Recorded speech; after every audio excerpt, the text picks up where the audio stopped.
नमस्कार दोस्तों, आप सभी का एक बार फिर से हार्दिक स्वागत है आपके अपने इस यूट्यूब चैनल पे। दोस्तों आज हम लोग पढ़ेंगे न्यूरोलॉजिकल सिस्टम। जो भी बेस्ट इंपॉर्टेंट एमसीक्यूज है न्यूरोलॉजिकल सिस्टम से, वो आज के इस सेशन में हम कम्प्लीटली डिस्कस करने वाले हैं। दोस्तों आप ऐसा बिल्कुल भी ना सोचें कि रीनल सिस्टम मैंने आपको पढ़ाया है या फिर रेस्पिरेटरी सिस्टम मैंने आपको पढ़ाया है और आप ऐसा सोच रहे हैं कि सर आप तो 6-7 या फिर 7-8 पेज में जो है कंप्लीट जो भी क्वेश्चंस है उनको आप कंप्लीट करके हमारे को प्रोवाइड करवा रहे हैं। तो देखो मैं आपको फिर से क्लियर कर दूं, शायद मैंने आपको नहीं बताया होगा कि जो आपका नॉर्सेट एग्जाम हुआ था अभी रिसेंटली, जो आपको क्वेश्चंस पूछे गए थे करीबन 10 से 15 क्वेश्चन एज इट इज जो आपको पूछे गए थे, वो मैं आपको बता ही रहा हूँ साथ साथ। और वो जहाँ से पूछे गए हैं वो एमसीक्यूज मैं आप लोगों को प्रोवाइड करवा रहा हूँ। हो सकता है यहाँ से फिर से नॉर्सेट की एग्ज़ाम जो आपकी मेन एग्ज़ाम होने वाली है उसमें क्वेश्चंस पूछ लिए जाए, या फिर आपका फिर से जो नॉर्सेट एग्ज़ाम होगा नेक्स्ट 7th उसमें आपको यहाँ से क्वेश्चंस मिल जाए। इसलिए मैं आपको एक बार के लिए जो भी क्वेश्चंस जहाँ से मतलब पूछे गए थे वहाँ से जो भी इंपॉर्टेंट क्वेश्चंस है वो मैं आप लोगों को प्रोवाइड करवा रहा हूँ। ठीक है, तो चलिए स्टार्ट करते हैं। टाइम का अभाव है आपके लिए भी, तो टाइम की नज़ाकत को देखते हुए फटाफट से इस पूरे सेशन को हम कंप्लीट करते हैं। चलिए पहला सवाल ये रहा आपकी फ़ोन की स्क्रीन पर। देखिए बहुत ही अच्छा सवाल है कि उसमें क्या पूछा गया, which one of the following manoeuvres is not a central painful stimulus. ऐसा कौन सा वो मैन्यूअर है जो कि सेंट्रल पेनफुल स्टिमुलस नहीं है। देखिए यहाँ पे कहानी क्या है, सेंट्रल पेनफुल स्टिमुलस की बात हो रही है। तो पहला ऑप्शन देखिए, supraorbital ridge pressure, next pressure on the little finger pulp, next trapezius squeeze, next external rub. तो यहाँ पे जो आपका सही जवाब होगा वो होगा option B. Option B, pressure on the little finger pulp. Little finger के पल्प पे जब आप प्रेशर डाल रहे हैं उसकी वजह से जो पेनफुल स्टिमुलस हो रहा है, ये एक प्रकार का पेरिफेरल टाइप का पेनफुल स्टिमुलस है। बाकी जो 3 ऑप्शंस है ये सेंट्रल पेनफुल स्टिमुलस है, ए, सी एंड डी। और यहाँ पे आपको क्या पूछा गया है, कौन सा एक सेंट्रल पेनफुल स्टिमुलस नहीं है, वहीं आपको बताना है। तो ऑप्शन बी आपको यहाँ पे सी जवाब कर देना है। हो सकता है ऐसा क्वेश्चन आपको एम्स नॉर्सेट के मेन एग्जाम में पूछ लिए जाए, इसलिए मैं आपको ये क्वेश्चंस का जो सेशंस है वो मैं आपको जल्दी जल्दी प्रोवाइड करवा रहा हूँ। हो सकता है यहाँ से कुछ क्वेश्चंस आपको मिल जाए और आपकी हेल्प हो जाए। तो आपका ऑप्शन बी यहाँ पे बिल्कुल सही जवाब है। Pressure on the little finger is a peripheral painful stimulus. ये पेरिफेरल पेनफुल स्टिमुलस है, बाकी सारे के सारे सेंट्रल है। ओके, नेक्स्ट क्वेश्चन देखिए, which of the following is not a category used for classify patient according to the Glasgow coma scale. बिल्कुल simple सा क्वेश्चन है और यहाँ से बहुत बार सवाल पहले भी पूछा जा चुका है एम्स नॉर्सेट के एग्जाम में। GCS यानी Glasgow coma scale, Glasgow coma scale के सारे कुछ यहाँ पे कंपोनेंट्स दे रखे हैं। तो ये सारे के सारे इसके अंदर इंक्लूड किए गए हैं। जब भी आप पेशेंट का GCS स्कोर चेक करेंगे तो सभी को आपको चेक करना है, लेकिन यहाँ पे एक ऐसा कौन सी वो कैटेगरी है जो GCS के अंतर्गत नहीं आती है। तो आपको पता ही है GCS में आपका आता है EVM, यानी EVM जो है ये इंक्लूड है, यानी कि ये सारे के सारे स्कोर चेक किए जाते हैं किसमें, ग्लासगो कोमा स्केल के अंदर। तो देखिए पहला option eye opening, next verbal response, next best motor response, next pupil response. EVM की मैंने बात की है तो पहला आई, V का वर्बल, M का मोटर। तो यानी ऑप्शन A B C ये तो GCS के अंतर्गत आते हैं, यानी GCS के अंदर हम चेक करते ही करते हैं। यहाँ पे पूछा गया कौन सा एक GCS का पार्ट नहीं है, तो आपका सही जवाब हो जाएगा ऑप्शन डी, प्यूपिल रेस्पॉन्स। देखिए जो प्यूपिल रेस्पॉन्स है वो न्यूरोलॉजिकल कंडीशंस में हम चेक जरूर करते हैं, बट GCS का ये पार्ट नहीं है। चलिए रेशनल में और जानते हैं। Eye opening, verbal response and best motor response are the 3 categories of the Glasgow Coma Scale। GCS की ये 3 कैटेगरी है जो कि GCS के अंदर हम ये चेक करते हैं। आई ओपनिंग, वर्बल, यानी आई वर्बल एंड मोटर रेस्पॉन्स जो है वो हम कंप्लीटली पेशेंट का चेक करते हैं GCS स्कोर स्केल के अंदर या फिर स्कोर के अंदर। नेक्स्ट है, however people reaction is also important to document the neurological observations. लेकिन जो पीपल रेस्पॉन्स है या फिर पीपल रिएक्शन है, ये भी एक प्रकार से इम्पोर्टेंट है। जब भी न्यूरोलॉजिकल ऑब्जर्वेशन किया जाता है तो इसको भी हम डॉक्यूमेंट जरूर करते हैं, लेकिन ये GCS का पार्ट नहीं है। ओके, नेक्स्ट क्वेश्चन देखिए। नेक्स्ट क्वेश्चन है, विच one of the following represents A third cranial nerve palsy and is a neurosurgical emergency. बहुत ही अच्छा सवाल है कि यहाँ पे ऐसा कौन सा, आपको कुछ यहाँ पे ऑप्शंस दे रखे हैं जिनमें से कौन वो रिप्रेजेंट कर रहा है जो कि थर्ड क्रेनियल नर्व पाल्सी को इंडिकेट कर रहा है, साथ ही साथ वो कंडीशन क्या है कि प्रकार से न्यूरो सर्जिकल इमरजेंसी है। ऑप्शंस आपके सामने हैं। पहला ऑप्शन देखिए, unilateral constricted pupil, next bilateral constricted pupil, next है dilated fixed dilated pupil, next है ओवल शेप्ड प्यूपिल्स। तो यहाँ पे जो आपका सही जवाब होगा वो होगा option C, unilateral fixed dilated pupil. Third cranial nerve palsy होती है तो ये एक प्रकार से न्यूरोसर्जिकल इमरजेंसी है, जिसकी वजह से यानी कि थर्ड क्रेनियल नर्व पाल्सी होगी तो इसको कैसे आप मतलब फाइंड आउट कर पाएंगे। तो इस कंडीशन में होगा क्या, यूनिलेटरल यानी एक साइड से जो भी प्यूपिल्स है वो डायलेट हो जाएगी और फिक्स हो जाएगी।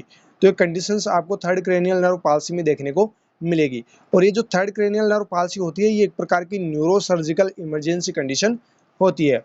चलिए रेशनल के अंदर और जानते हैं इसको अच्छे से।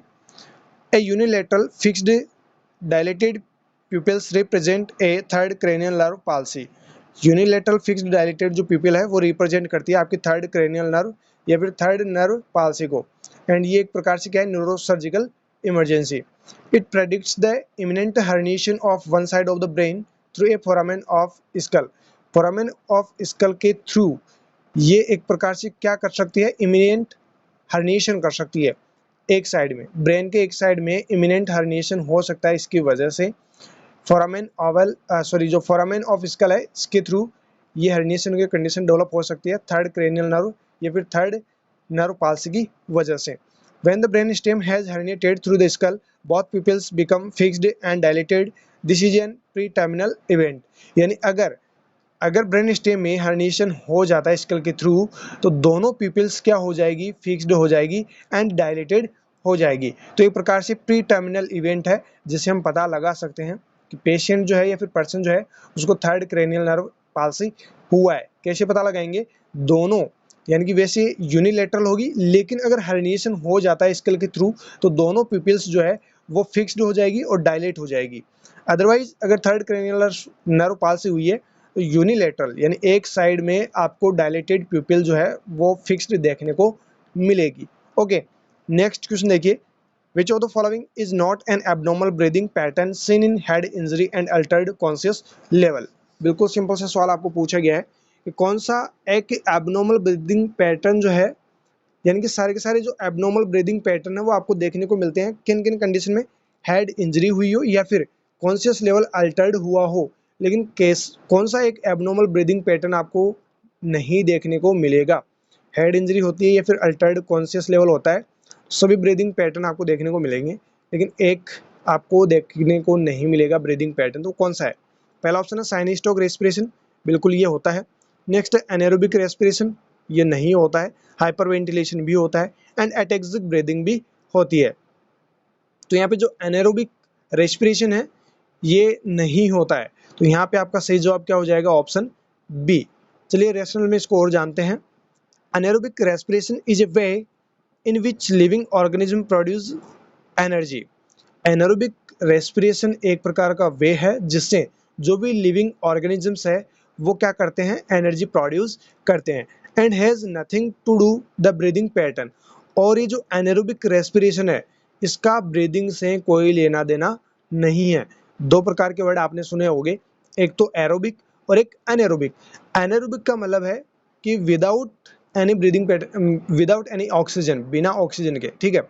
एक होता है एरोबिक, एरोबिक एक्सरसाइज का नाम भी आपने सुना होगा जिसमें ऑक्सीजन की मतलब एरोबिक का मतलब है ऑक्सीजन की प्रेजेंस होना एंड एनारोबिक का मतलब है ऑक्सीजन की एब्सेंस होना। ओके, दोनों वर्ड में यही डिफरेंस है। तो यहाँ पे एनारोबिक रेस्पिरेशन से जो है ब्रीदिंग का कोई लेना देना नहीं है।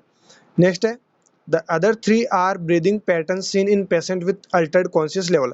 अगर पेशेंट का कॉन्शियस लेवल अल्टर्ड होता है तो बाकी के जो तीन पैटर्न आपको ब्रीदिंग के दे रखे हैं ये आपको देखने को मिल सकते हैं। तो यहाँ पे ऑप्शन बी आपका बिल्कुल सही जवाब है। नेक्स्ट क्वेश्चन देखिए, विच one of the following represents Cushing response.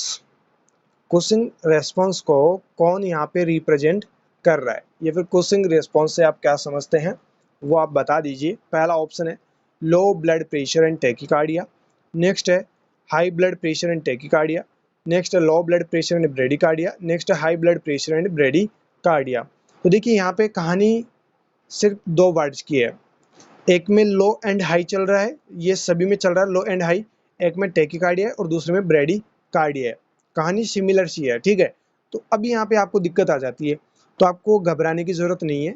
अगर आपने अच्छे से पढ़ाई कर रखी है, अच्छे से इस चीज़ को पढ़ रखा है, तो आपको दिक्कत नहीं होगी। और फिर भी अगर आपको ऐसा लग रहा है कि ये करूँ या फिर ये करूँ, है ना, ए करूँ या डी करूँ या बी करूँ या सी करूँ, तो ऐसे क्वेश्चन को आप छोड़ ही देना। ऐसे अगर आप सोच रहे हैं कि ए करूँ या बी करूँ और आप बी की जगह ए कर रहे हो, मतलब आपका क्या हो जाएगा, गलत हो जाएगा। तो अगर आप 100% श्योर है तो ही क्वेश्चन को अटेंड करना, अदरवाइज आप छोड़ देना, जो आपको आता है वो कर लेना। तो देखिए यहाँ पे क्वेश्चन रेस्पॉन्स को जो रिप्रेजेंट करते हैं वो आपके करते हैं ऑप्शन डी, यानी high blood pressure and bradycardia. Blood pressure high हो रखा है एंड ब्रेडीकार्डिया है, तो ये आपका रिप्रेजेंट करेगा क्वेश्चन रेस्पॉन्स को। ओके, चलिए रेशनल में और देख लेते हैं। Cushing response is the physiological response and rise intracranial pressure, the blood pressure high and heart rate low to preserve blood flow to the brain। तो देखिए कुशिंग रेस्पॉन्स जो है वो एक प्रकार से कब देखने को मिलता है, जब इंट्राक्रेनियल प्रेशर बढ़ा हुआ हो। इंक्रीज आईसीपी की कंडीशन में देखने को मिलता है आपको कुशिंग रेस्पॉन्स। और कुशिंग रेस्पॉन्स में होता क्या है, ब्लड प्रेशर तो बढ़ जाता है एंड हार्ट रेट जो है वो स्लो हो जाती है। हार्ट रेट स्लो हो रही है तो ये क्या कर रही है, हार्ट रेट स्लो होने का मतलब है कि ये प्रिजर्व कर रही है किसको, ब्लड फ्लो को। ब्लड फ्लो को प्रिजर्व कहाँ कर रही है, ब्रेन के अंदर। और ब्रेन को चाहिए क्या, ब्लड एंड ऑक्सीजन प्रॉपर्ली चाहिए। तो वही काम हो रहा है यहाँ पे कि आईसीपी जो है वो बढ़ गया है, तो उसकी वजह से ब्लड प्रेशर भी बढ़ गया है, लेकिन हार्ट रेट जो है वो लो हो गई है। हार्ट रेट लो होगी तो जो ब्लड जो पंप जो फास्टली करता है वो स्लो होगा, तो उसकी वजह से क्या होगा कि जो ब्लड फ्लो है वो ब्रेन के अंदर प्रिजर्व होके रहेगा। तो ऑप्शन डी आपका यहाँ पे बिल्कुल सही जवाब है। नेक्स्ट क्वेश्चन देखिए, which of the following parameters are seen on typical neurological observation chart। जो टिपिकल न्यूरोलॉजिकल ऑब्जर्वेशन चार्ट है उसके अंदर कौन से पैरामीटर्स जो है वो आप चेक करते हैं। पहला ऑप्शन है यूरिन आउटपुट, नेक्स्ट है टेम्परेचर, नेक्स्ट है सेंट्रल वेनस प्रेशर, नेक्स्ट है ब्लड ग्लूकोज। यहाँ पे आपको पूछा गया है कौन से वो पैरामीटर है जो आप न्यूरोलॉजिकल ऑब्जर्वेशन चार्ट के अंदर चेक करते हैं, देखते हैं, ठीक है। तो यहाँ पे आपका सही जवाब हो जाएगा option B, temperature. Neurological observation chart जो होता है उसमें टेम्परेचर का पैरामीटर इंक्लूड जरूर होता है। चलिए रेशनल में और देख लेते हैं। It is important to monitor temperature in the patient with altered conscious level. Blood glucose measurement are important in the assessment of new unconscious patient, but do not form part of regular neurological observation। देखिए बहुत ही अच्छा सवाल है यहाँ पे कि जो temperature है वो एक इम्पॉर्टेंट पैरामीटर है। जब भी किसी पर्सन का अल्टर्ड कॉन्शियस लेवल होता है तो उसको हम उसके अंदर हम टेम्परेचर जरूर चेक करते ही करते हैं। तो ये तो इसका हिस्सा है, यानी जो आपका न्यूरोलॉजिकल ऑब्जर्वेशन चार्ट है इसका हिस्सा है कौन, टेम्परेचर। आगे देखिए blood glucose measurement. Blood glucose measurement भी क्या है, इंपॉर्टेंट असेसमेंट है, लेकिन ये किसके लिए इंपॉर्टेंट है, जो कि न्यूली अनकॉन्शियस पेशेंट अभी अभी एडमिट हुआ है उसके लिए ये इंपॉर्टेंट है। अदरवाइज जो पहले से ही अनकॉन्शियस है तो उसमें टेम्परेचर तो हमेशा चेक करते ही रहना है, ठीक है। ये तो क्या है, वाइटल साइन का पार्ट है कौन, टेम्परेचर। ब्लड प्रेशर कोई वाइटल साइन का पार्ट नहीं है। जो भी पेशेंट अनकॉन्शियस आता है पहली बार तो उसमें हम ब्लड ग्लूकोज लेवल चेक कर लेते हैं पहली बार, बाकी बार बार इसको चेक करने की जरूरत नहीं पड़ती है। अगर डायबिटिक पेशेंट है तो ही हम चेक करते हैं, अदरवाइज इसकी जरूरत होती नहीं है। बाकी चाहे डायबिटिक हो चाहे डायबिटिक पेशेंट ना हो, उसमें टेम्परेचर तो अपने को लेना ही लेना पड़ेगा, यानी वाइटल्स तो आपको चेक करने हैं, but do not a form of part regular neurological observation. लेकिन ये जो ब्लड ग्लूकोज मेजरमेंट है ये एक प्रकार से रेगुलर जो है न्यूरोलॉजिकल ऑब्जर्वेशन का पार्ट नहीं है। तो यहाँ पे आपका टेम्परेचर जो है वो बिल्कुल सही जवाब है। नेक्स्ट क्वेश्चन देखिएगा, बहुत ही अच्छा सवाल है और यहाँ से पोजीशन को लेकर सवाल जो पूछा गया था अभी जो नॉट सेट प्री एग्जाम हुआ है वो क्वेश्चन भी आगे आ जाएगा। यहाँ पे देखिए क्वेश्चन में क्या पूछा गया है, what position should not be used for a patient who is unconscious. देखिए पेशेंट अनकॉन्शियस, तो ऐसी कौन सी वो पोजीशन है जो आप यूज नहीं करेंगे, पेशेंट को पोजीशन आप नहीं देंगे, कौन सी वो पोजीशन है वो आपको बतानी है। पेशेंट अनकॉन्शियस, पेशेंट को पता नहीं है कि क्या हो रहा है मेरे साथ, है ना, तो अनकॉन्शियस है। पहला ऑप्शन है लेटरल, नेक्स्ट है सिम्स, नेक्स्ट है बोल्ट अपराइट या Fowler 90 degree. Very very important question बन सकता है आपको आगे जो आने वाले एग्जाम्स है उसमें हाई फाउलर या फिर फाउलर पोजीशन ना देकर बोल्ट अपराइट पोजीशन देके पूछ लिया जाए, जो रेस्पिरेटरी डिफिकल्टी के क्वेश्चंस बनते हैं तो उनमें आपको बोल्ट अपराइट भी मिल सकता है। तो ध्यान रखिएगा, बोल्ट जो अपराइट पोजीशन है ये एक प्रकार से फाउलर पोजीशन ही है जो कि 90 डिग्री पे दी जाती है ना, तो ये ध्यान रखना। नेक्स्ट है प्रॉन पोजीशन। तो देखिए यहाँ पे जो आपका सही जवाब होगा वो होगा ऑप्शन सी। ऑप्शन सी आपका यहाँ पे सही जवाब होगा, यानी पेशेंट अनकॉन्शियस है तो उसको कौन सी पोजीशन नहीं देनी है, बोल्ट अपराइट यानी फॉलर पोजीशन नहीं देनी है, लेटरल पोजीशन आप दे सकते हैं, सिम्स पोजीशन आप दे सकते हैं एंड प्रॉन पोजीशन आप दे सकते हैं, लेकिन बोल्ट अपराइट पोजीशन नहीं देनी है। The patient should not be position bolt upright as they can not protect their airway. इस पोजीशन में प्रॉपरली वो एयरवे जो है वो प्रोटेक्ट नहीं कर पाएगा, इसलिए पोजीशन नहीं देनी है क्योंकि पेशेंट क्या है, अनकॉन्शियस है। ठीक है, नेक्स्ट क्वेश्चन देखिए, what can cause atelectasis. Atelectasis का आपको कारण पूछा गया है, कॉज क्या है। तो एटेलेक्टेसिस में होता क्या है, the failure of the lungs to expand. इस कंडीशन में यानी एटेलेक्टेसिस के कंडीशन में क्या होता है, जो लंग्स एक्सपांड होते हैं नॉर्मली वो एक्सपांड्स होने में फेल हो जाते हैं, वो आपकी कंडीशन होती है एटेलेक्टेसिस के अंदर। चलिए पहला ऑप्शन है आपका डीप ब्रीथ, नेक्स्ट है करेक्ट पोजीशन, नेक्स्ट है एक्यूमुलेशन ऑफ सेक्रेशंस, नेक्स्ट है रेगुलर चेंजेस ऑफ पोजीशन। तो ये तो आपको पता है कि एटेलेक्टेसिस होगा, तो उसमें होता क्या है, कारण क्या है एटेलेक्टेसिस का, एक्यूमुलेशन ऑफ सिक्रेशन यानी फ्लूइड एक्यूमुलेट हो जाना, वो कंडीशन फिर डेवलप कर जाती है आपकी एटेलेक्टेसिस। तो ऑप्शन सी आपका यहाँ पे बिल्कुल सही जवाब है। चलिए रेशनल के अंदर और देख लेते हैं, accumulation of secretions, the other are preventive measures not, atelectasis can also be caused by inhaled foreign bodies, bronchial cancer and enlarged lymph node। देखिए यहाँ पे जो एटेलेक्टेसिस है इसका एक कारण ये है कि सिक्रेशंस जो है उसका एक्यूमुलेशन हो जाना। अब यहाँ पे कुछ अदर कॉजेज भी दे रखे हैं, कौन कौन से वो कॉजेज है जिनकी वजह से एटेलेक्टेसिस हो सकता है, या तो फॉरेन बॉडीज इनहेल हो गई हो पर्सन के थ्रू, या फिर ब्रोंकियल कैंसर हुआ हो पर्सन को, या फिर एनलार्ज लिम्फ नोड बन रखी हो, तो इनकी वजह से भी क्या हो सकता है, एटेलेक्टेसिस हो सकता है। नेक्स्ट क्वेश्चन देखिए, why would it be necessary to take a 24-hour urine collection for protein। देखिए एक पेशेंट है जिसका आप 24 आवर यूरिन कलेक्शन कर रहे हैं और प्रोटीन चेक करने के लिए आप कर रहे हैं, तो ये क्यों नेसेसरी है ये आपको पूछा गया है। पहला ऑप्शन देखिए, to measure the amount of urine loss within 24 hours, next है to measure a haemoglobin level, next है to measure the calcium loss, next है to the patient could be in a catabolic state. देखिए बहुत ही अच्छा सवाल है। तो यहाँ पे जो आपका सही जवाब होगा, हीमोग्लोबिन लेवल का चेक इससे नहीं करते हैं, ब्लड से करते हैं, यूरिन से नहीं करते। कैल्शियम लॉस का मेजरमेंट भी यहाँ से नहीं होता है। तो यहाँ पे आपके पास में ए और डी ऑप्शन है, तो आपको कंफर्म पता हो तो ही आप आंसर करना है ना। तो अभी तो मैं आपको आंसर बता रहा हूँ, अगर ऐसा सवाल छप जाए तो आप आंसर जो है वो आप डी कर देना, अदरवाइज आप छोड़ देना। ठीक है, अगर आपको नहीं पता है फिर भी आपको कन्फ्यूजन रहता है तो आप छोड़ देना, अदरवाइज अगर क्वेश्चन ये पूछ लिया जाए एज इट इज तो आपको ऑप्शन डी ही आंसर में करना है। The patient could B A catabolic state, patient की कैटाबोलिक स्टेट है तो उसके अंदर हम 24 आवर यूरिन कलेक्शन करते हैं और प्रोटीन जो है वो चेक करते हैं, प्रोटीन का लेवल चेक करते हैं। देखिए the patient could be in a catabolic state, catabolic state यानी कि tissue breakdown due to physiological stress, physiological stress की वजह से टिश्यूज के अंदर ब्रेकडाउन होगा, वो आपकी स्टेट होती है कैटाबोलिक स्टेट। अब कैटाबोलिक स्टेट होगी तो प्रोटीन जो है वो भी ब्रेक डाउन होगा।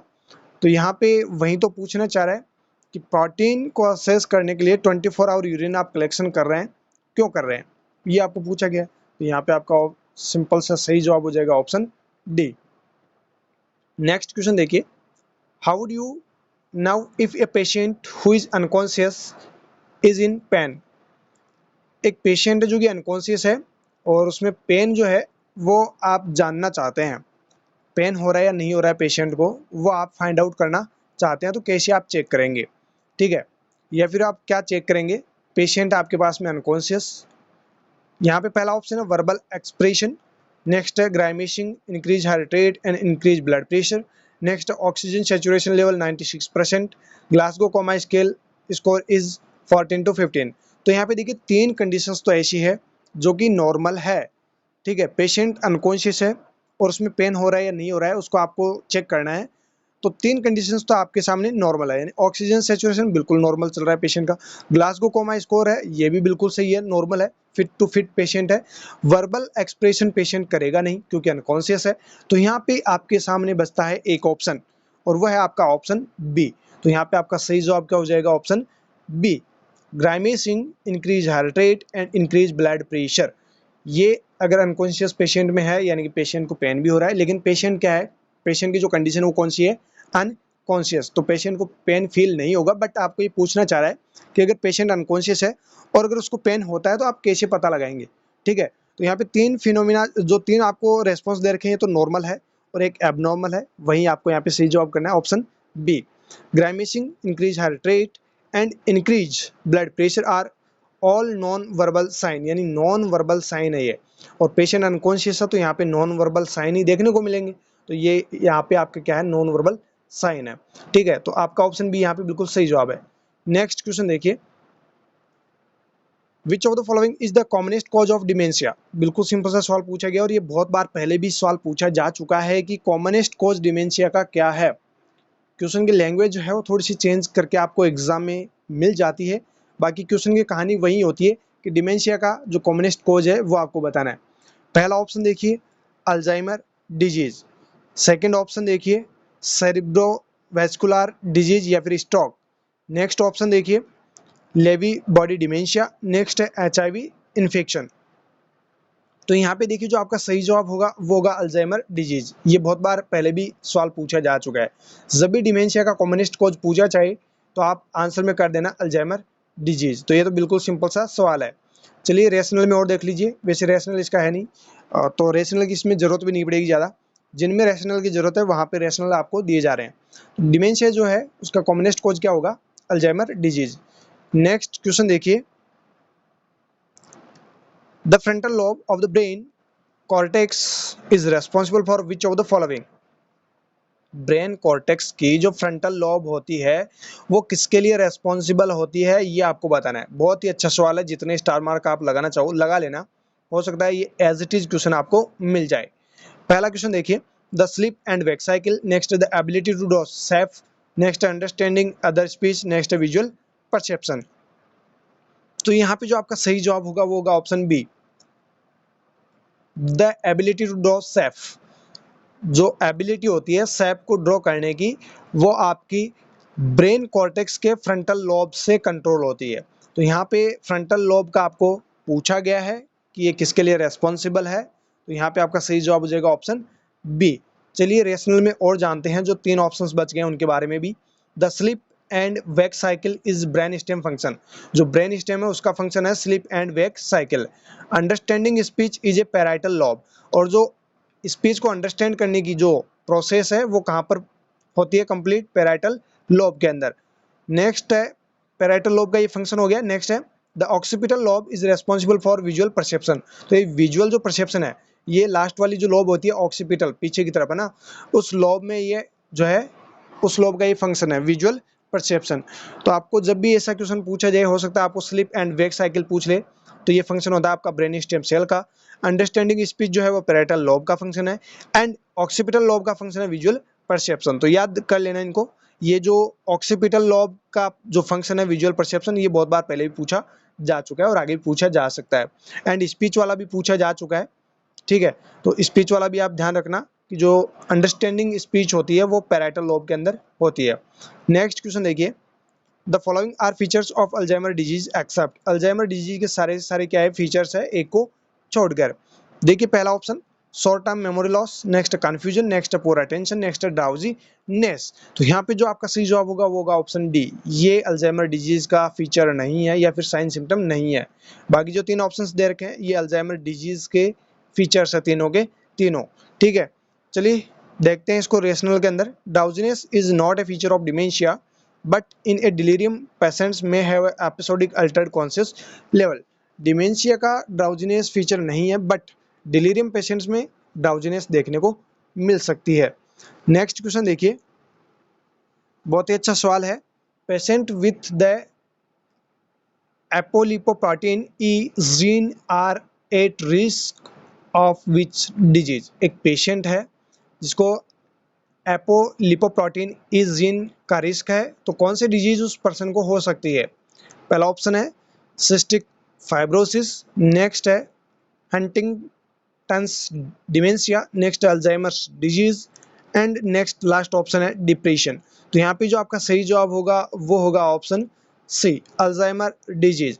एपोलिपोप्रोटीन ई जीन की वजह से पेशेंट को कौन सी डिजीज हो सकती है या फिर कौन सी डिजीज के रिस्क है, अल्जाइमर डिजीज के। चलिए रेशनल में इसको और देख लेते हैं। Patients with a apolipoprotein E gene are at risk of Alzheimer disease. The other disease all have a genetic components but not this particular gene. जो आपको अदर जो ऑप्शंस दिए गए हैं, जैसे डिप्रेशन दे रखा है, सिस्टिक फाइब्रोसिस दे रखा है, हंटिंगटन्स डिमेंशिया दे रखा है, ये सारे के सारे जो है जेनेटिक बीमारियां जरूर है, लेकिन ये किसी एक पर्टिकुलर जीन से संबंधित नहीं है। बट यहाँ पे जो अल्जाइमर डिजीज है वो एक पर्टिकुलर जीन से होने वाली डिजीज कंडीशन है, और उस जीन का नाम आपको यहाँ पे दे रखा है। हो सकता है एज इट इज क्वेश्चन आपको पूछ लिया जाए, जो आपने नहीं पढ़ा वही आपको एग्जाम में मिलता है। तो ये ऐसा क्वेश्चन है जो आपने कभी पहले पढ़ा ही नहीं होगा। ओके, तो याद रखना। नेक्स्ट क्वेश्चन देखिए, which of the following drugs is most commonly responsible for patient who present with acute confusion। एक पेशेंट है जो कि acute confusion का है और उसके लिए आप ड्रग देना चाहते हैं, तो मोस्ट कॉमनली कौन सी ड्रग जो है वो रेस्पॉन्सिबल होगी, सॉरी मतलब ड्रग्स की वजह से उस पेशेंट को क्या हो सकता है, फिर कौन सी ड्रग जो है वो रेस्पॉन्सिबल इस पेशेंट के लिए होगी। पहला हीरोइन या फिर ओपिएट्स, नेक्स्ट है एक्टेशी, नेक्स्ट है अल्कोहल, नेक्स्ट है कैनाबिस। यहाँ पे आपका जो सही जवाब होगा वो होगा ऑप्शन सी, अल्कोहल।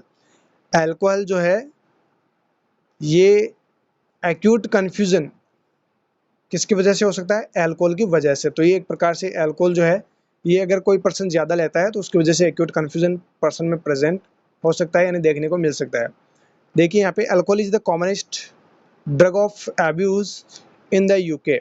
यूके में जो अल्कोहल वाली जो ड्रग आती है या फिर अल्कोहल कंबाइंड जो अल्कोहल से बनी हुई जो ड्रग्स आती है उनको एब्यूज करने में सबसे आगे है कौन, यूके वाले। Next, and is responsible to for presentation to hospital with intoxication, alcohol withdrawal and alcohol related liver disease. अब जैसे ही कोई पर्सन जो है अल्कोहल ज़्यादा लेता है, ऐसी कोई बात नहीं है कि यूके में ही पीते हैं, भाई इंडिया में भी बहुत सारे बेवड़े जो अल्कोहल का कंजप्शन करते हैं, बहुत ज़्यादा पीते हैं ना। तो अगर ज़्यादा पियेंगे अल्कोहल तो उनको ये बीमारियां हो सकती हैं, इंटॉक्सिकेशन हो जाएगा, अल्कोहल विड्रॉल सिम्टम्स आएंगे एंड साथ साथ alcohol related liver disease conditions भी जो है पेशेंट्स के अंदर डेवलप हो जाएगी। नेक्स्ट क्वेश्चन देखिएगा, क्वेश्चन छोटा है बट ऑप्शंस थोड़ी सी लेंथी है। बाकी जो यहाँ पे ऑप्शंस दे रखे हैं वो आप पढ़ लेना, मैं आपको डायरेक्टली इसका आंसर बता देता हूँ क्योंकि इसमें ज़्यादा टाइम अपना जो है वेस्ट होता है। देखिए क्वेश्चन में क्या है, which of the following is best describe nociceptive pain. जो नॉसिसेप्टिव पेन है इसको कौन सा एक बेस्ट डिस्क्राइब कर रहा है। ऑप्शंस आपके सामने हैं, ऑप्शंस आप पढ़ लीजिए। यहाँ पे जो आपका सही जवाब होगा वो होगा ऑप्शन फर्स्ट। ठीक है, ऑप्शंस बाकी पढ़ लेना, ऐसे कैसे आपको ऑप्शंस मिलेंगे जब आपका एग्जाम होगा। तो नॉसिसेप्टिव पेन का मतलब है pain resulting from actual and potential tissue damage which causes the release of chemical mediators that stimulate nerve fibre to initiate pain signals to the brain. तो यहाँ पे ये नॉसिसेटिव पेन को कंप्लीटली डिस्क्राइब कर रहा है आपका ऑप्शन फर्स्ट। ठीक है, तो ऑप्शन ए आपका यहाँ पे बिल्कुल सही जवाब है। चलिए नेक्स्ट क्वेश्चन देखिए, विच ऑफ द फॉलोइंग, यहाँ पर भी जो ऑप्शन है वो थोड़ी सी लेंथी है। Which of the following should patient remember when taking paracetamol. तो देखिए जो पेशेंट है वो पैरासीटामोल खा रहा है तो उसको किस बात का ध्यान रखना है। ठीक है, तो यहाँ पे ऑप्शंस आपके सामने हैं, ऑप्शंस आप पढ़ लीजिए, थोड़ा सा लेंथी है। और यहाँ पे जो आपका सही जवाब होगा वो होगा ऑप्शन सी, जो लेंथी वाला ऑप्शन है सबसे ज़्यादा लेंथी है, वही आपका यहाँ पे सही जवाब होगा। Patient should carefully check the contents of over the counter cold remedies in order to prevent accidental overdose such as preparation often contain additional paracetamol. यानी कोई पेशेंट जो पैरासीटामोल ले रहा है तो उसको ये ध्यान रखना है कि ओवर द काउंटर जो है पैरासीटामोल की कोई भी एक्सीडेंटल ओवरडोज ना हो, इसके लिए कॉल्ड रेमेडीज जो आते हैं वो पेशेंट को ऑर्डर किए जाते हैं ताकि किसी प्रकार की ओवरडोज, जो पैरासीटामोल की ओवरडोज होती है वो एक्सीडेंटली ओवरडोज ना हो। ठीक है, तो यहाँ पे ऑप्शन सी जो है वो आपका बिल्कुल सही जवाब है। चलिए इसका रेशनल भी दे रखा है, paracetamol is often contain in cold remedies as it has an antipyretic effect and does not ordinarily interfere with the effectiveness of other drugs. If taken in overdose, it can cause liver damage. It is particularly effective when taken regularly for post-operative pain. यानी कि paracetamol तो आजकल हर कोई व्यक्ति ले रहा है अभी, मतलब हर घर में आपको पैरासीटामोल तो मिल जाएगी, हर घर में मिल जाएगी। तो जब कोई पैरासीटामोल पर्सन खा रहा है या फिर किसी का ऑपरेशन होता है तो सीधी सी बात है उसको पेन होगा, पेन होगा तो वो पैरासीटामोल खाएगा। या फिर कोई अदर कोई डिजीज कंडीशन हो रखी है जिसकी वजह से उसको जो है पेन वगैरह हो रहा है तो पैरासीटामोल तो वो लेगा ही लेगा। तो सीधी सी बात है पैरासीटामोल जो ले रहा है तो उसमें लीवर डैमेज होने के चांसेज होते हैं, यानी कि ज़्यादा ओवरडोज अगर पैरासीटामोल की हो जाती है तो लीवर डैमेज होने के भी ज़्यादा चांसेज होते हैं। तो एक्सीडेंटल इसका ओवरडोज ना हो इसके लिए पेशेंट को कोल्ड रेमेडीज़ के बारे में भी बताया जाता है कि आपको कोल्ड रेमेडीज़ जो है वो आपको लेने हैं, जिससे कि इसका ज़्यादा उतना जो इफेक्ट है या फिर जो साइड इफेक्ट है वो डेवलप ना हो या फिर जो ओवरडोज हो रही है वो आपको ना हो। तो उससे बचाने के लिए कोल्ड रेमेडीज़ भी प्रेफर किए जाते हैं अगर लॉन्ग टर्म कोई पर्सन पैरासीटामोल खा रहा है तो। बाकी तो नॉर्मली हर घर में एक ना एक दिन, मतलब 2-4 दिन छोड़ के या फिर हर दिन भी चल रही होगी किन्हीं किन्हीं के तो बहुत सारे लोग हैं जो पैरासीटामोल खाते ही रहते हैं। नेक्स्ट क्वेश्चन देखिए, which of the following best describe the effect of morphine. Morphine के इफेक्ट को कौन एक सही से डिस्क्राइब कर रहा है। पहला ऑप्शन है reduce pain intensity and increase alertness. Next है reduce pain intensity but also causes sedation. Next reduce pain intensity but also causes diarrhea. Next reduce pain intensity but also causes insomnia. तो देखिए options आपके same है, options में सिर्फ last वाली कहानी जो है वो थोड़ी सी चेंज है। देखो ये क्या करती है, पेन इंटेंसिटी को तो कम करती ही करती है, ये तो आपको पता है कि भाई जो मॉर्फिन है इसके वजह से पेन की इंटेंसिटी क्या हो जाएगी, कम हो जाएगी। लेकिन अब आगे जो आपको दिया जा रहा है ना वो आपको नहीं पता है, वो नहीं पता होने की वजह से आपका आंसर क्या हो जाता है, गलत हो जाता है। कोई करके आएगा ये सेडेशन कोज करेगी, चलिए फिर भी ये तो सही है, ये तो जवाब भी सही है। कोई करके आएगा कि इसकी वजह से डायरिया हो सकता है, एंड ये जो है इंसोम्निया कोज करती है, या फिर ये इंक्रीज अलर्टनेस कोज करती है। ऐसे ऑप्शंस चूज करके आते हैं फिर कहते हैं ये क्वेश्चन मेरा सही है। तो ये क्वेश्चन आपका क्या हो गया, गलत हो गया है। यहाँ पे जो आपका सही जवाब होगा ना वो होगा ऑप्शन बी, यानी ये पेन की इंटेंसिटी को तो रिड्यूस करेगी करेगी, साथ ही साथ ये सेडेशन भी लाती है। पेशेंट अगर मॉर्फिन खाता है तो उसको सेडेशन भी होता है, ठीक है। तो यहाँ पे ऑप्शन बी आपका बिल्कुल सही जवाब है। The main therapeutic effect of morphine is the reduction in pain. Sedation can also occur, which is some patients such as those in intensive care, जो ICU के अंदर है फिर इंटेंसिव केयर ले रहे हैं, उनमें सेडेशन का इफेक्ट ऑलमोस्ट देखने को मिल ही जाता है। ये अच्छे से इसको डिस्क्राइब कर रहा है। और ये डिजायरेबल इफेक्ट है किसका, मॉर्फिन का। It can however cause problem for a patient with respiratory disease, और ये जिस पर्सन को रेस्पिरेटरी डिजीज है उसमें कुछ अदर प्रॉब्लम्स भी कॉज कर सकती है। कौन, मॉर्फिन, या फिर जो मॉर्फिन सल्फेट देते हैं ये अदर कंडीशंस भी कॉज कर सकती है। नेक्स्ट है long term use can lead to the development of constipation and physical tolerance of its effect. अगर लंबे समय तक कोई पर्सन मॉर्फिन सल्फेट खाता है तो इसकी वजह से पेशेंट्स के अंदर डेवलप हो सकता है क्या, कॉन्स्टिपेशन, एंड साथ ही साथ फिजिकल टॉलरेंस भी क्या हो जाएगा, पर्सन के अंदर डेवलप हो जाएगा। लंबे समय तक खाएगा तो बॉडी भी कहेगी कि बार बार ये मॉर्फिन ही मॉर्फिन खा रहा है तो क्यों ना मैं इसके प्रति रेसिस्टेंस डेवलप कर लूँ या फिर टॉलरेंस जो है वो डेवलप कर लूँ। तो वो फिर जो मॉर्फिन सल्फेट है ना वो थोड़े दिनों बाद में जो है वो आपके काम करना बंद कर देगी। यानी किसी पेशेंट को आप दे रहे हैं, लंबे समय तक आप दे रहे हैं तो थोड़े दिन तो वो काम करेगी और उसके बाद टॉलरेंस जब बॉडी के अंदर डेवलप हो जाएगी ना तो उसके बाद मॉर्फिन सल्फेट काम करना बंद कर देगी, फिर आपको और कोई सेडेटिव यूज करना पड़ेगा। नेक्स्ट क्वेश्चन देखिए, as a general principle what is the best approach to the use of analgesic drug following surgery. यहाँ पे सर्जरी के दौरान जो है एनाल्जेसिक ड्रग यूज करते हैं तो उसका बेस्ट अप्रोच क्या है। यहाँ पे ऑप्शंस दे रखे हैं, ऑप्शंस आप पढ़ लीजिए। यहाँ पे जो आपका सही जवाब होगा वो होगा option B, give drug regularly with provision for additional as required pain relief for breakthrough pain. तो एनाल्जेसिक ड्रग जो है सर्जरी के दौरान यूज़ क्यों करते हैं, ताकि पेन रिलीफ हो और किसी प्रकार से पेशेंट को पेन वगैरह ना हो, तो उसके लिए अपन क्या करते हैं, ये एनाल्जेसिक्स यूज़ करते हैं। ये रेशनल आप पढ़ लेना, थोड़ा सा लेंथी है और समय भी कम है तो उसकी नज़ाकत को देखते हुए थोड़ा सा फास्टली देख लेते हैं। The patient self report of pain is important because health care staff, यानी कि जो पेशेंट है वो सेल्फ रिपोर्ट कर रहा है पेन की हेल्थ केयर स्टाफ को, तो यहाँ पे क्या आप एक्शन लेंगे? यहाँ पे जो आपको एक्शन लेना है वो क्या लेना है? Do not possess an objective way of assessing pen.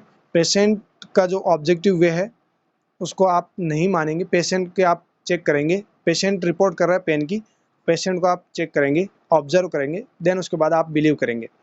ठीक है, ऑप्शन सी आपका यहाँ पे सही जवाब है। नेक्स्ट क्वेश्चन देखिए, when developing a plan of care relating to management of person pain, attention should be given और to the following need. Patient को जो आप केयर दे रहे हैं या फिर प्लान कर रहे हैं, उसमें पर्सन के पेन को मैनेजमेंट करने के लिए आप प्लानिंग कर रहे हैं, तो इस दौरान आपको क्या अटेंशन रखना है? ऑप्शन आप पढ़ लीजिए। यहाँ पे जो आपका सही जवाब होगा वो होगा option C, psychological and pharmacological need followed by regular reassessment. Regular reassessment के दौरान physical, psychological and pharmacological need जो है इसकी नीड जरूरत पड़ेगी। तो ऑप्शन सी आपका सही जवाब है। नेक्स्ट क्वेश्चन देखिए, which of the following is not A controlled drug. कौन सी एक कंट्रोल्ड ड्रग नहीं है? ऑप्शंस आपके सामने है, 3 कंट्रोल्ड ड्रग है, बाकी एक नहीं है, तो वो है आपका ऑप्शन डी। 500 ml बोतल में मॉर्फिन है, 10 mg इन 5 ml ओरल सस्पेंशन में, तो ये एक कंट्रोल्ड ड्रग नहीं है, बाकी सभी जो है कंट्रोल्ड ड्रग है। इसका रेशनल मैं आपको बता देता हूँ। सॉरी, मॉर्फिन की जो कंसंट्रेशन आती है वो 13 mg पर 5 ml से ज़्यादा ही आती है। इससे अगर कम है तो ये क्या है? ये कंट्रोल डोज नहीं है। ओके, तो ऑप्शन डी यहाँ पे आपका बिल्कुल सही जवाब है। बाकी सारे के सारे यहाँ पे कंट्रोल डोज है। जो भी यहाँ पे ऑप्शंस दे रखे हैं वो आप पढ़ लेना है। ओके, नेक्स्ट क्वेश्चन देखिए। नेक्स्ट क्वेश्चन है, prior to undergoing a painful procedure perform करने से पहले patient inform about what is expect and how their pain will be controlled as this is associated with. Patient को आप बताएंगे कि कैसे जो है पेन को कंट्रोल करना है, या फिर कैसे हम जो है पेनफुल प्रोसीजर परफॉर्म कर रहे हैं तो कैसे हम पेन को कंट्रोल करेंगे, ये सारी चीज़ें मतलब आप बता रहे हैं। अब देखिए यहाँ पे as this is associated with, ये किससे जुड़ा हुआ है, तो ये आपको बताना है किससे एसोसिएटेड है। तो यहाँ पे आपका सही जवाब हो जाएगा ऑप्शन ए। बाकी ऑप्शन यहाँ पे पढ़ लीजिए। A reduction in anxiety and perceived pain intensity. Anxiety को रिड्यूस करेंगे तो सीधी सी बात है पेन भी जो है वो रिलीव हो जाएगा। तो यहाँ पे ऑप्शन ए जो है वो आपका बिल्कुल सही जवाब है। चलिए नेक्स्ट क्वेश्चन, ये एम्स नोटसेट में अभी अभी रिसेंटली पूछा गया था, एज इट इज क्वेश्चन पूछा गया था। देखिए क्वेश्चन क्या पूछा गया था, which is the best way to a position a patient for lumbar puncture. Lumbar puncture जब किसी पेशेंट का कर रहे हैं तो उस दौरान कौन सी पोजीशन हम पेशेंट को देंगे, ये रिसेंटली अभी नोटसेट में पूछा गया है। तो यहाँ पे आपका सही जवाब होगा लेफ्ट लेटरल। और अगर आपको पूछा जाए लंबर पंक्चर के बाद कौन सी पोजीशन देंगे तो आपका आंसर क्या हो जाएगा? Right lateral. ये प्रीवियस नोटसेट में पूछा जा चुका है। तो लंबर पंक्चर से दोनों बार यानी कि पिछले एग्जाम में भी और इस एग्जाम में भी आपको क्वेश्चन पूछ लिया गया है। ध्यान रखिएगा, लेफ्ट लेटरल यहाँ पे आपको सही जवाब करना है। राइट लेटरल कब करना है? जब आपको पूछा जाए कि लंबर पंक्चर के बाद कौन सी पोजीशन देंगे तो फिर आपको राइट लेटरल करना है। यहाँ से ऑप्शन जो इसका रेशनल है वो आप पढ़ लीजिए। नेक्स्ट क्वेश्चन देखिए, in which condition is lumbar puncture not useful in diagnosis. ऐसी कौन सी वो कंडीशन है जिसमें लंबर पंक्चर जो है डायग्नोसिस के लिए हेल्पफुल नहीं है? नोट यहाँ पे पूछा है। मेनिंजाइटिस में बिल्कुल हेल्पफुल है, एपिलेप्सी में नहीं है, टीबी में है, मल्टीपल स्क्लेरोसिस में है। तो यहाँ पे आपका ऑप्शन बी जो है वो बिल्कुल सही जवाब है। नेक्स्ट यहाँ पे इसका रेशनल पढ़ लेना, बहुत ही अच्छा है। CSF प्रोटीन जो है वो अगर बढ़ा हुआ है तो वो टीबी को इंडिकेट कर रहा है। एंटीबॉडीज अगर देखने को मिल रही है तो वो मल्टीपल स्क्लेरोसिस को इंडिकेट कर रही है। एंड WBC एंड बैक्टीरियाज अगर बढ़े हुए हैं तो वो मेनिंजाइटिस को इंडिकेट कर रहे हैं। तो ये सारी चीज़ें हम देखते हैं। लंबर पंक्चर मतलब जो इंडिकेट करता है मतलब डिजीज कंडीशंस को, एक कौन सी नहीं है? एपिलेप्सी, जिसको हम डायग्नोस नहीं कर सकते हैं LP से। नेक्स्ट क्वेश्चन, और एज इट इज क्वेश्चन पूछा गया था आपकी नोटसेट एग्जाम में। देखिए क्या पूछा गया था, what drug are not injected as treatment into the CSF at lumbar puncture. Lumbar puncture के दौरान आप कौन सा ड्रग या फिर कौन सा ट्रीटमेंट जो है वो आप इंजेक्ट नहीं करेंगे? ऑप्शंस आप पढ़ लीजिए। यहाँ पे जो आपका सही जवाब होगा वो होगा ऑप्शन सी। जिन्होंने ऑप्शन सी किया था वो आज मेन के एग्जाम देने वाले, मतलब 5 तारीख को मेन के एग्जाम देने वाले हैं। और जिन्होंने अदर ऑप्शंस किए थे, स्टेरॉइड किया था, किसी ने लोकल एनेस्थेशिया किया था या एंटीबायोटिक किया था, उनका आंसर क्या हुआ था? गलत हुआ था। कोई बात नहीं, फिर से मौका मिलेगा। नोटसेट का जब नेक्स्ट एग्जाम होगा तो हो सकता है यहाँ से फिर से क्वेश्चंस रिपीट हो जाए। तो ऑप्शन सी आपका यहाँ पे बिल्कुल सही जवाब है। Antibiotic bacterial for bacterial meningitis, local anaesthetics, bupivacaine and spinal anaesthesia in surgery like caesarean section. यानी कि ये तो सारी चीज़ें हम जो है यूज़ करते हैं, लेकिन ये लंबर पंक्चर के दौरान एंटी इन्फ्लामेटरी ड्रग्स यूज़ नहीं करनी है। नेक्स्ट क्वेश्चन देखिए, eight which level vertebral interspace level the lumbar puncture not performed. ये भी सवाल पूछा जा सकता है कि कौन सा वो लेवल है वर्टिब्रल या फिर स्पाइनल वर्टिब्रल लेवल है जहाँ से हम लंबर पंक्चर परफॉर्म नहीं करते हैं। यहाँ पे ऑप्शन है आपके सामने, यहाँ पे आपका सही जवाब हो जाएगा ऑप्शन फर्स्ट, L1 L2 से हम कभी भी लंबर पंक्चर परफॉर्म नहीं करते हैं।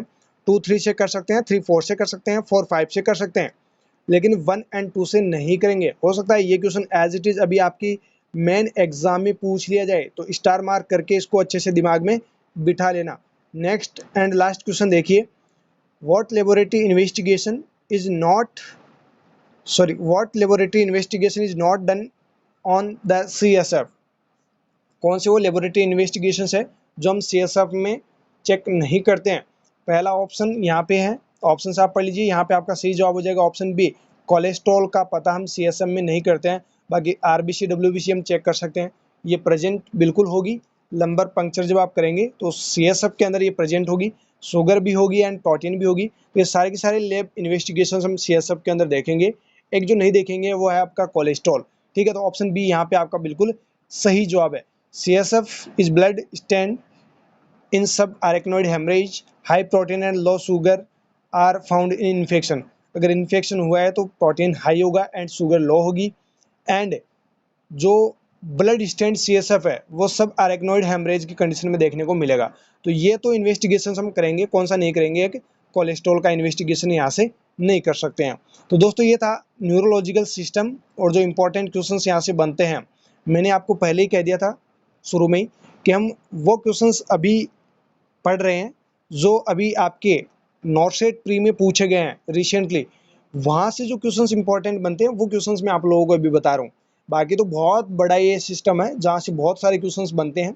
फिलहाल अभी हम वो क्वेश्चंस देख रहे हैं जो आपको नॉर्सेट में पूछे गए हैं और अभी मेन में पूछे जा सकते हैं। तो फिर मिलते हैं दोस्तों नेक्स्ट सिस्टम के साथ, या फिर फंडामेंटल के एक लेंथी क्लास होगी उस क्लास के साथ। तब तक के लिए आप हमारे साथ बने रहिएगा और अच्छे से अपनी तैयारी करते रहिएगा। फिर मिलते हैं। Thank you so very much.